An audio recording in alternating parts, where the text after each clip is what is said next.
never be on the wrong side again.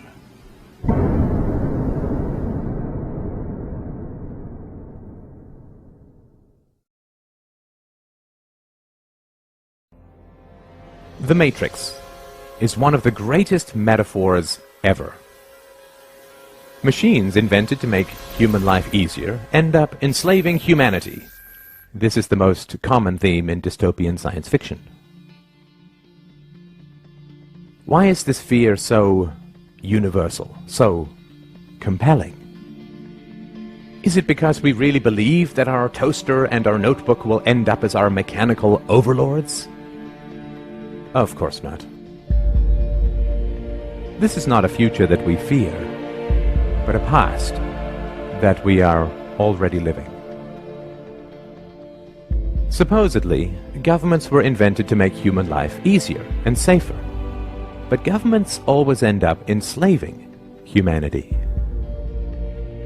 That which we create to, quote, serve us, ends up ruling us.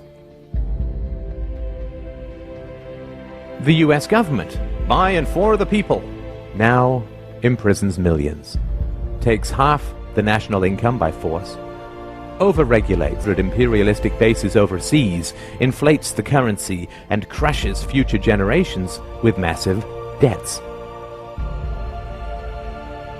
That which we create to serve us ends up ruling us. The problem with the state as servant thesis is that it is historically completely false, both empirically and logically.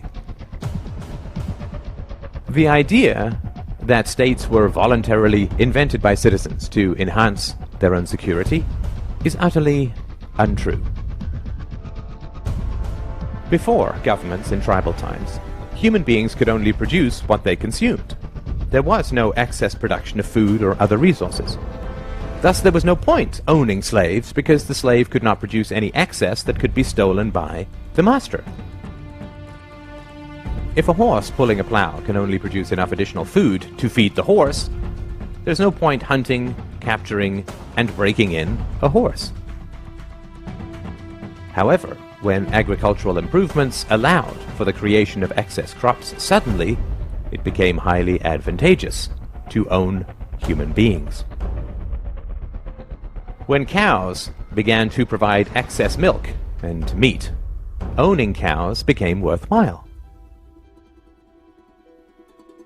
The earliest governments and empires were in fact a ruling class of slave hunters who understood that because human beings could produce more than they consumed, they were worth hunting, capturing, breaking in, and owning. The earliest Egyptian and Chinese empires were, in reality, human farms, where people were hunted, captured, domesticated, and owned like any other form of livestock. Due to technological and methodological improvements, the slaves produced enough excess that the labor involved in capturing and keeping them represented only a small subset of their total productivity.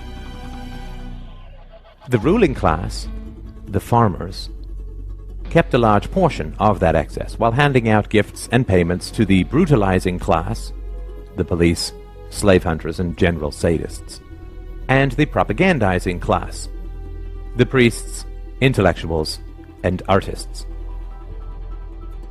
This situation continued for thousands of years, until the 16th to 17th centuries, when again, massive improvements in agricultural organization and technology created the second wave of excess productivity.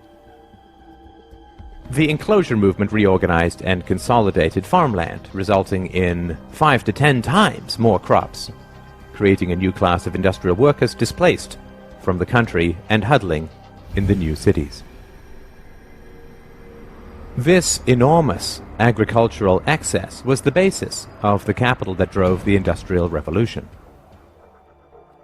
The Industrial Revolution did not arise because the ruling class wanted to free their serfs, but rather because they realized how additional, quote, liberties could make their livestock astoundingly more productive.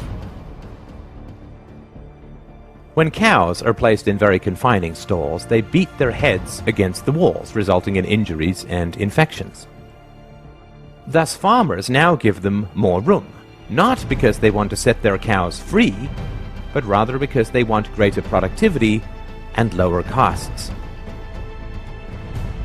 The next stop after free range is not freedom.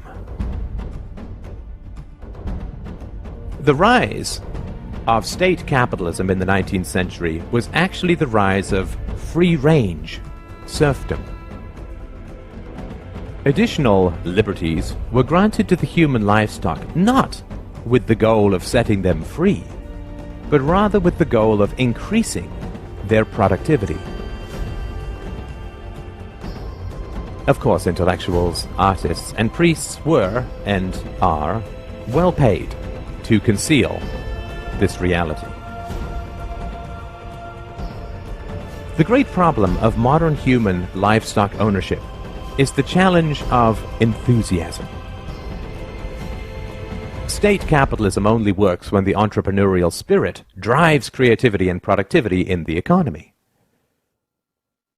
However, excess productivity always creates a larger state and swells the ruling classes and their dependents, which eats into the motivation for additional productivity. Taxes and regulations rise, state debt, future farming, increases, and living standards slow and decay. Depression and despair begin to spread as the reality of being owned sets in for the general population. The solution to this is additional propaganda, antidepressant medications, superstition, wars, moral campaigns of every kind, the creation of, quote, enemies, the inculcation of patriotism, collective fears, paranoia about outsiders and immigrants, and so on. It is essential to understand the reality of the world.